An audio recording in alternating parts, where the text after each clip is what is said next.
Genesis chapter 16. Now Sarai, Abram's wife, had not been able to bear children for him, but she had an Egyptian servant named Hagar. So Sarai said to Abram, "The Lord has prevented me from having children. Go and sleep with my servant. Perhaps I can have children through her." And Abram agreed with Sarai's proposal. So Sarai, Abram's wife, took Hagar the Egyptian servant and gave her to Abram as a wife. This happened 10 years after Abram had settled in the land of Canaan. So Abram had sexual relations with Hagar, and she became pregnant. But when Hagar knew she was pregnant, she began to treat her mistress, Sarai, with contempt. Then Sarai said to Abram, "This is all your fault. I put my servant into your arms, but now that she's pregnant, she treats me with contempt. The Lord will show who's wrong, you or me." Abram replied, "Look, she is your servant, so deal with her as you see fit." Then Sarai treated Hagar so harshly that she finally ran away. The angel of the Lord found Hagar beside a spring of water in the wilderness, along the road to Shur. The angel said to her, "Hagar, Sarai's servant, where have you come from, and where are you going?" "I'm running away from my mistress Sarai," she replied. The angel of the Lord said to her, "Return to your mistress and submit to her authority." Then he added, "I will give you more descendants than you can count." And the angel also said, "You are now pregnant and will give birth to a son. You are to name him Ishmael, which means God hears. For the Lord has heard your cry of distress. This son of yours will be a wild man, as untamed as a wild donkey. He will raise his fist against everyone, and everyone will be against him. Yes, he will live in open hostility against all his relatives." Thereafter, Hagar used another name to refer to the Lord who had spoken to her. She said, "You are the God who sees me." She also said, "Have I truly seen the one who sees me?" So that well was named Beer-lahai-roi, which means well of the living one who sees me. It can still be found between Kadesh and Bered.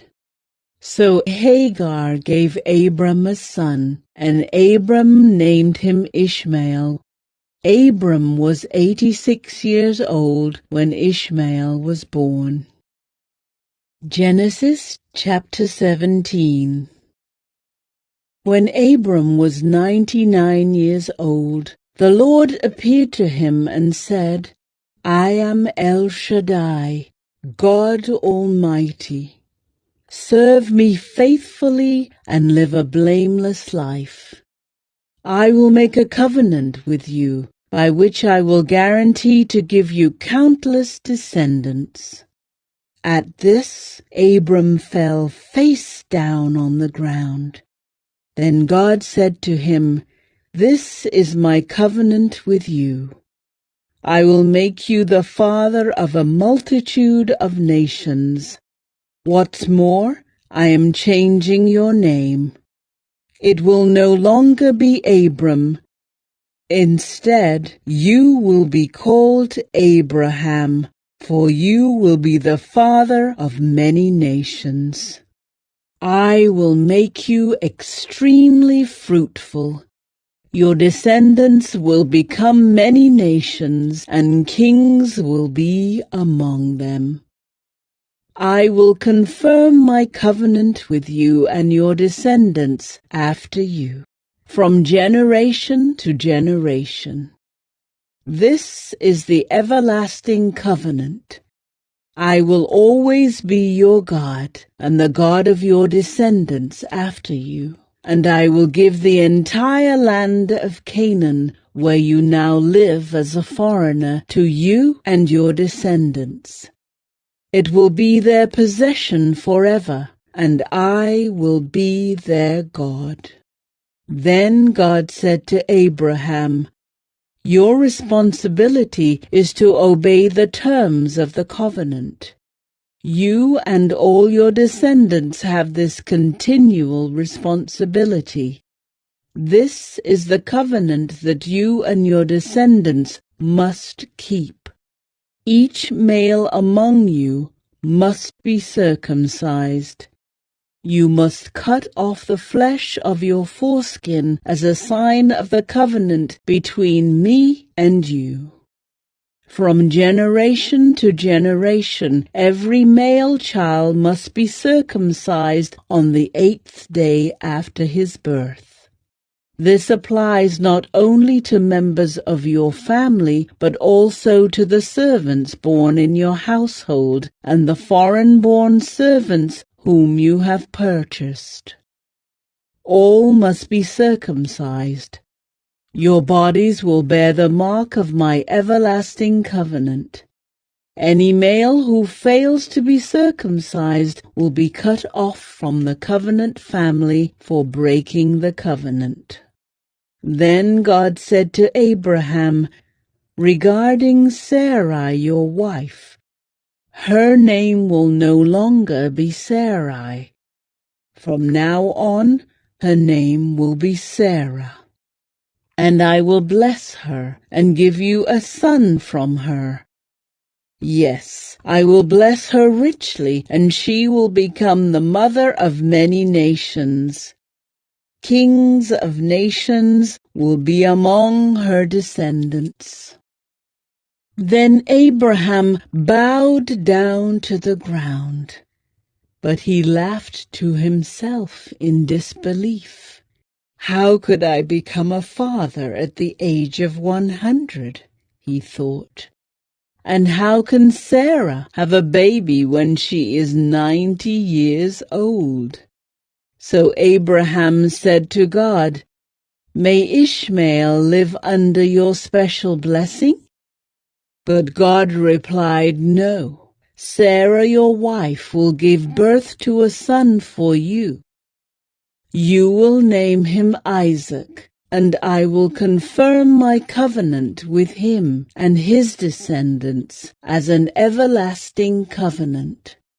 As for Ishmael, I will bless him also, just as you have asked. I will make him extremely fruitful and multiply his descendants. He will become the father of 12 princes, and I will make him a great nation. But my covenant will be confirmed with Isaac, who will be born to you and Sarah about this time next year. When God had finished speaking, he left Abraham. On that very day, Abraham took his son Ishmael and every male in his household, including those born there and those he had bought. Then he circumcised them, cutting off their foreskins, just as God had told him. Abraham was 99 years old when he was circumcised, and Ishmael his son was 13. Both Abraham and his son Ishmael were circumcised on that same day, along with all the other men and boys of the household, whether they were born there or bought as servants.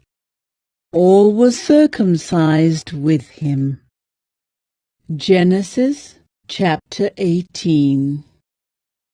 The Lord appeared again to Abraham near the oak grove belonging to Mamre.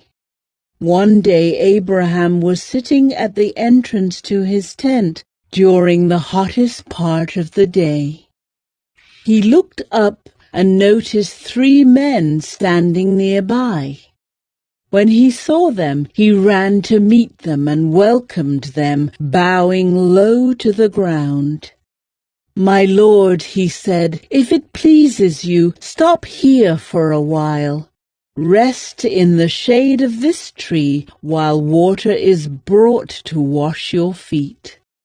And since you've honored your servant with this visit, let me prepare some food to refresh you before you continue on your journey." "All right," they said. "Do as you have said." So Abraham ran back to the tent and said to Sarah, "Hurry, get 3 large measures of your best flour, knead it into dough, and bake some bread."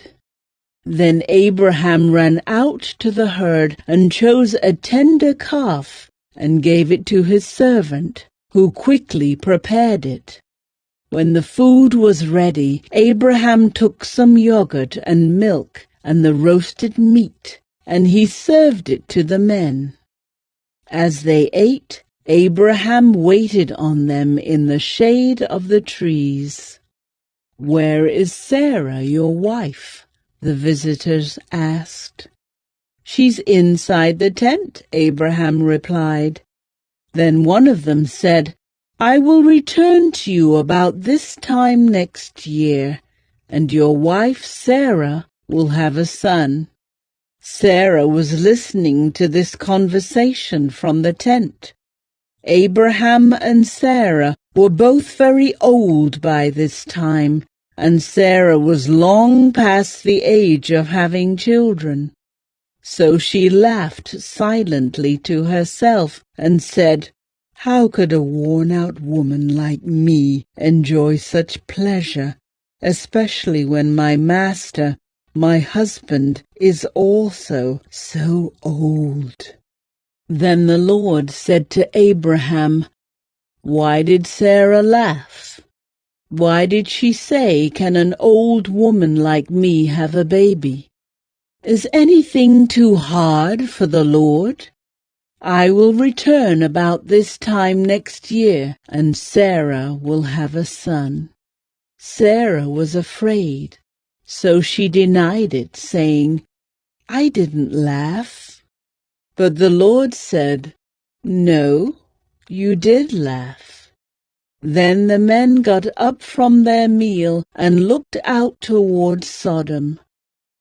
As they left, Abraham went with them to send them on their way. "Should I hide my plan from Abraham?" the Lord asked. "For Abraham will certainly become a great and mighty nation, and all the nations of the earth will be blessed through him. I have singled him out so that he will direct his sons and their families to keep the way of the Lord by doing what is right and just. Then I will do for Abraham all that I have promised." So the Lord told Abraham, "I have heard a great outcry from Sodom and Gomorrah, because their sin is so flagrant. I am going down to see if their actions are as wicked as I have heard. If not, I want to know." The other men turned and headed toward Sodom, but the Lord remained with Abraham.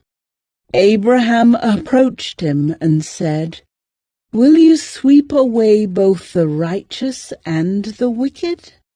Suppose you find 50 righteous people living there in the city.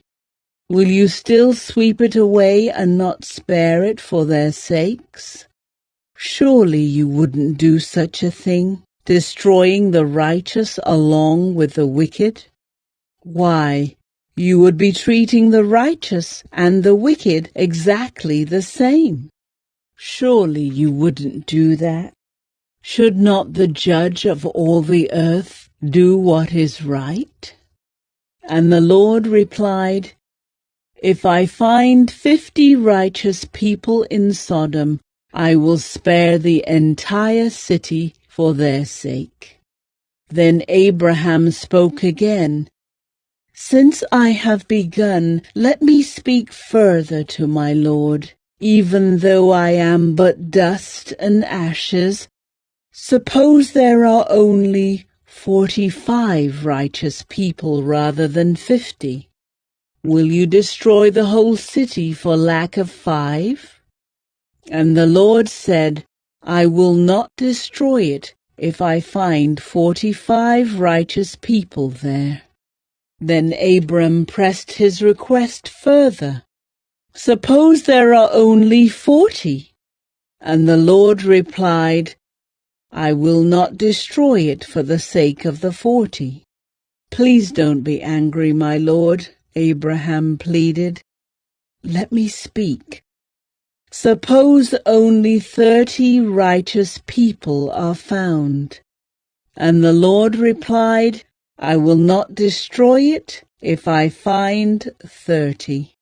Then Abraham said, Since I have dared to speak to the Lord, let me continue. Suppose there are only 20. And the Lord replied, Then I will not destroy it for the sake of the 20. Finally Abraham said, Lord, please don't be angry with me if I speak one more time. Suppose only 10 are found there. And the Lord replied, Then I will not destroy it for the sake of the 10. When the Lord had finished his conversation with Abraham, he went on his way, and Abraham returned to his tent. Genesis chapter 19. That evening, the 2 angels came to the entrance of the city of Sodom. Lot was sitting there, and when he saw them, he stood up to meet them. Then he welcomed them and bowed with his face to the ground. My lords, he said, come to my home to wash your feet and be my guests for the night. You may then get up early in the morning and be on your way again. Oh no, they replied, we'll just spend the night out here in the city square. But Lot insisted, so at last they went home with him. Lot prepared a feast for them, complete with fresh bread made without yeast, and they ate. But before they retired for the night, all the men of Sodom, young and old, came from all over the city and surrounded the house. They shouted to Lot, Where are the men who came to spend the night with you? Bring them out to us so we can have sex with them. So Lot stepped outside to talk to them, shutting the door behind him. Please, my brothers, he begged, don't do such a wicked thing. Look, I have 2 virgin daughters. Let me bring them out to you, and you can do with them as you wish. But please leave these men alone, for they are my guests and are under my protection. Stand back, they shouted. This fellow came to town as an outsider, and now he's acting like our judge. We'll treat you far worse than those other men. And they lunged toward Lot to break down the door. But the 2 angels reached out, pulled Lot into the house, and bolted the door. Then they blinded all the men, young and old, who were at the door of the house, so they gave up trying to get inside. Meanwhile, the angels questioned Lot. "Do you have any other relatives here in the city?" they asked. "Get them out of this place. Your sons-in-law, sons, daughters, or anyone else, for we are about to destroy this city completely. The outcry against this place is so great it has reached the Lord, and he has sent us to destroy it." So Lot rushed out to tell his daughter's fiancés, "Quick, get out of the city. The Lord is about to destroy it." But the young men thought he was only joking. At dawn the next morning, the angels became insistent. "Hurry," they said to Lot. "Take your wife and your 2 daughters who are here. Get out right now, or you will be swept away in the destruction of this city." When Lot still hesitated, the angels seized his hand and the hands of his wife and 2 daughters, and rushed them to safety outside the city, for the Lord was merciful. When they were safely out of the city, one of the angels ordered, "Run for your lives, and don't look back or stop anywhere in the valley. Escape to the mountains, or you will be swept away." "Oh no, my lord," Lot begged. "You have been so gracious to me and saved my life, and you have shown such great kindness. But I cannot go to the mountains. Disaster would catch up to me there, and I would soon die. See, there is a small village nearby. Please let me go there instead. Don't you see how small it is? Then my life will be saved." "All right," the angel said. "I will grant your request. I will not destroy the little village, but hurry. Escape to it, for I can do nothing until you arrive there." This explains why that village was known as Zoar, which means little place. Lot reached the village just as the sun was rising over the horizon. Then the Lord rained down fire and burning sulfur from the sky on Sodom and Gomorrah. He utterly destroyed them, along with the other cities and villages of the plain, wiping out all the people and every bit of vegetation. But Lot's wife looked back as she was following behind him, and she turned into a pillar of salt. Abraham got up early that morning and hurried out to the place where he had stood in the Lord's presence. He looked out across the plain towards Sodom and Gomorrah and watched as columns of smoke rose from the cities like smoke from a furnace. But God had listened to Abraham's request and kept Lot safe, removing him from the disaster that engulfed the cities on the plain. Afterward, Lot left Zoar because he was afraid of the people there, and he went to live in a cave in the mountains with his 2 daughters.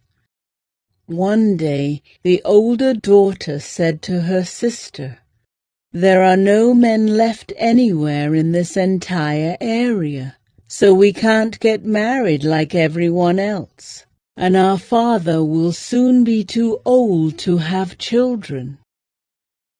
Come, let's get him drunk with wine, and then we will have sex with him. That way we will preserve our family line through our father." So that night they got him drunk with wine, and the older daughter went in and had intercourse with her father. He was unaware of her lying down or getting up again. The next morning the older daughter said to her younger sister, "I had sex with our father last night. Let's get him drunk with wine again tonight, and you go in and have sex with him. That way we will preserve our family line through our father." So that night they got him drunk with wine again, and the younger daughter went in and had intercourse with him. As before, he was unaware of her lying down or getting up again. As a result, both of Lot's daughters became pregnant by their own father. When the older daughter gave birth to a son, she named him Moab. He became the ancestor of the nation now known as the Moabites. When the younger daughter gave birth to a son, she named him Ben-Ami. He became the ancestor of the nation now known as the Ammonites. Genesis chapter 20. Abraham moved south to the Negev and lived for a while between Kadesh and Shur, and then he moved on to Gerar. While living there as a foreigner, Abraham introduced his wife Sarah by saying, "She is my sister." So King Abimelech of Gerar sent for Sarah and had her brought to him at his palace. But that night God came to Abimelech in a dream and told him, "You are a dead man, for that woman you have taken is already married." But Abimelech had not slept with her yet, so he said, "Lord, will you destroy an innocent nation? Didn't Abraham tell me she is my sister? And she herself said, yes, he is my brother. I acted in complete innocence. My hands are clean." In the dream, God responded, "Yes, I know you are innocent. That's why I kept you from sinning against me, and why I did not let you touch her. Now, return the woman to her husband, and he will pray for you, for he is a prophet. Then you will live. But if you don't return her to him, you can be sure that you and all your people will die." Abimelech got up early the next morning and quickly called all his servants together. When he told them what had happened, his men were terrified. Then Abimelech called for Abraham. "What have you done to us?" he demanded. "What crime have I committed that deserves treatment like this, making me and my kingdom guilty of this great sin? No one should ever do what you have done. Whatever possessed you to do such a thing?" Abraham replied, "I thought, this is a godless place. They will want my wife and will kill me to get her. And she really is my sister, for we both have the same father, but different mothers. And I married her. When God called me to leave my father's home and to travel from place to place, I told her, 'Do me a favor. Wherever we go, tell the people that I am your brother.' Then Abimelech took some of his sheep and goats, cattle, and male and female servants, and he presented them to Abraham. He also returned his wife Sarah to him. Then Abimelech said, 'Look over my land, and choose any place where you would like to live.' And he said to Sarah, 'Look, I am giving your brother 1,000 pieces of silver in the presence of all these witnesses. This is to compensate you for any wrong I may have done to you. This will settle any claim against me, and your reputation is cleared.' Then Abraham prayed to God, and God healed Abimelech, his wife, and his female servants, so they could have children. For the Lord had caused all the women to be infertile because of what happened with Abraham's wife, Sarah.